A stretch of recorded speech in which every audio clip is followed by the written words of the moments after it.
एक बार ऐसा हुआ, दो दोस्त थे, दो दोस्त।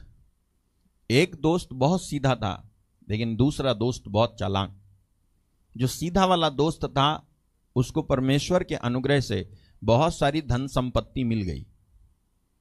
तो जो दूसरा दोस्त जो चालाक था उसके पास तो धन संपत्ति आई नहीं, लेकिन क्योंकि उसको मिल गई ये देख करके वो उससे जला करता था और उसने उसके संगति करना जारी रखा और उसको कहा जाकर के कि भाई तू तो यार बड़ा अमीर हो गया है, बड़ा धनी हो गया है यार, मैं तो ऐसे ही पड़ा हूं, तू मेरी कुछ मदद कर दे। तो कितने की मदद कर दे? तो कभी 1 लाख मांगे, कभी 10 लाख मांगे, कभी 5 लाख मांगे, ऐसे मांगता जाता था। और वो दोस्त इतना सीधा था कि वो उसे देता जाता था ये सोच करके कि सच में ये मेरा दोस्त है, मेरा पक्का दोस्त है, दोस्त दोस्त की मदद नहीं करेगा तो कौन करेगा, सोच करके देता जाता था। और वो उसको नहीं मालूम था कि वो उसको लूटता था। एक दिन वो आया, बोलता है तू मेरा दोस्त है ना, इस पेपर पे साइन कर दे और जो है मुझे इस पे कुछ लिखना है, वो कुछ गड़बड़ नहीं होगा। तो उसने कहा कि क्या वैसे लिखेगा क्या, लेकिन उसने बताया नहीं। क्या तुझे मेरी दोस्ती पे भरोसा नहीं है? बोले है यार, तू मेरा दोस्त है, क्या मैंने तुझे को आज तक धोखा दिया? बिल्कुल नहीं। जब तू गरीब था तब भी तो मैं तेरे साथ था, अब तू अमीर हो गया तब भी तो मैं तेरे साथ हूं, बस पैसे मांगता रहता हूं, इतना ही तो फर्क है।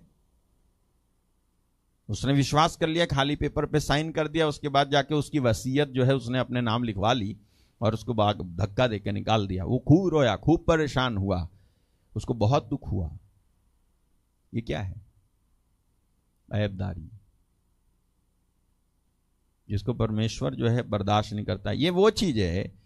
एक और चीज मैं बताऊं, भले ही संसार में आप धनी हो जाओ, भले ही आप तरक्की, अब कहो कि मैं बड़ा ये हो गया वो हो गया, लेकिन परमेश्वर देख रहा है कि तुमने किसी का दिल दुखा कर की ये चीज हासिल की, वो चीज हासिल की। यहां चढ़क तो गए लेकिन तुमने दिल दुखाया किसी का।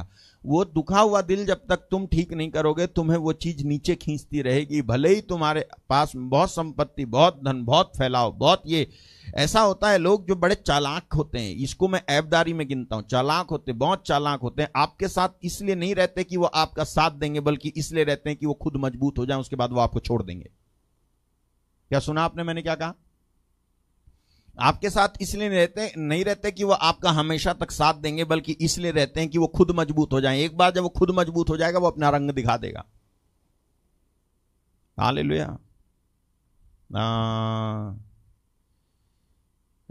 देखो रुको,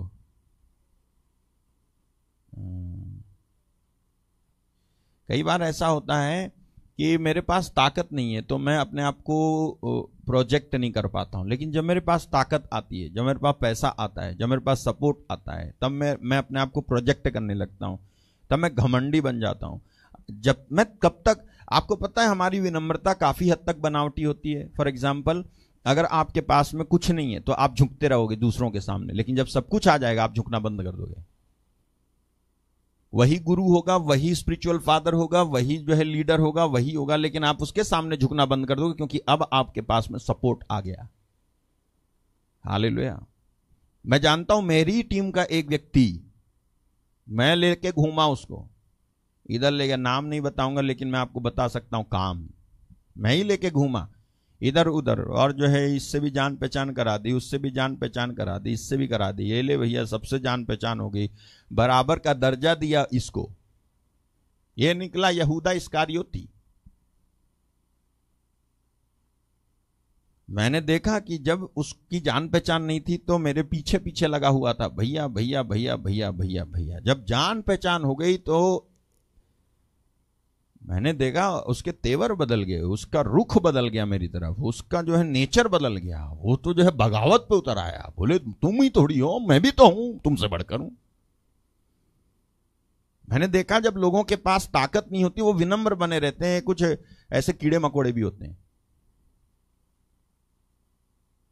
कुछ ऐसे कीड़े मकोड़े जंतु भी होते हैं, ऐसे दिखेंगे तुमको बड़े सीधे से, लेकिन जरा उसके शरीर को छुओ तो लिपट जाएगा, तुम्हारी उंगली काट लेगा। हालेलुया। तुम्हें लगेगा बड़ा भोला है, बड़ा भोला है ना, हुआ है ना, बड़ा सुंदर दिखने वाला जीव तुमको आकर्षित कर लेता है और उसके बाद तुम्हारा उंगली भर लेता है, तो खूना खून हो जाते हो तुम। कितनों के साथ इंसान लोग ऐसा करते हैं। हालेलुया। ये क्या है? ये ऐबदारी है। ये ऐबदारी लोगों को बढ़ने नहीं देती है। उनकी तरक्की उन्नति परमेश्वर तो चाहता था, पक्की थी, लेकिन क्योंकि उन्होंने ऐसी हरकत की इसलिए परमेश्वर उनको बढ़ाएगा नहीं। हालेलुया। ठीक है। और क्या होती है ऐबदारी?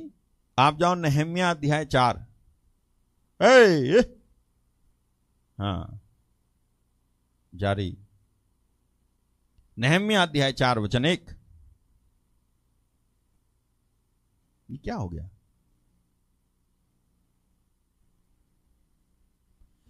जब संबलत ने सुना कि यहूदी लोग शहर पनाह को बना रहे हैं, तब उसने बुरा माना और बहुत रिसियाकर यानी गुस्सा होकर यहूदियों को ठट्ठों में उड़ाने लगा। ऐबदारी देखना क्या है इसकी, आगे चलो। वह अपने भाइयों के और शोमरोन की सेना के सामने यूं कहने लगा, वे निर्बल यहूदी क्या करना चाहते हैं? क्या वे काम अपने बल से करेंगे? क्या वे अपना स्थान दृढ़ करेंगे? क्या वे यज्ञ करेंगे? क्या वे आज ही सब काम पूरा कर डालेंगे? क्या वे मिट्टी के ढेरों में के जले हुए पत्थरों को फिर नए सिरे से बनवाएंगे? हाँ। उसके पास अमोनी तोबियाह था और वो कहने लगा, जो कुछ वे बना रहे हैं, यदि कोई गीदड़ भी उस पर चढ़े तो वह उनकी बनाई हुई पत्थर की शहरपनाह को तोड़ देगा। हा हा हा हा। क्या इनकी ऐबदारी? उपहास करना, ठट्ठा करना, मजाक बनाना। हालेलुया। नहम्या क्या कर रहा था? परमेश्वर के भवन का निर्माण कर रहा था, परमेश्वर की जगह का निर्माण कर रहा था। और ये लोग जो है नहम्या की हंसी मजाक उड़ा रहे थे, ठट्ठा बना रहे थे, ठट्ठा उड़ा रहे थे, उपहास कर रहे थे।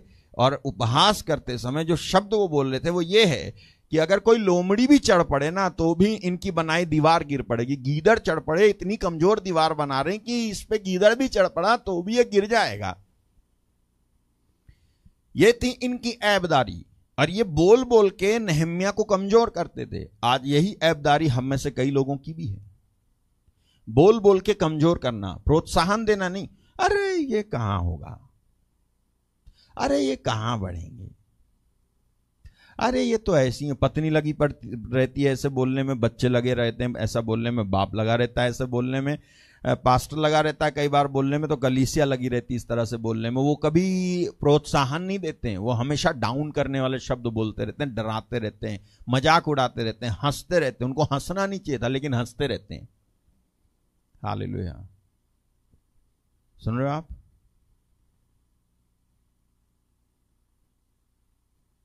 Big boss.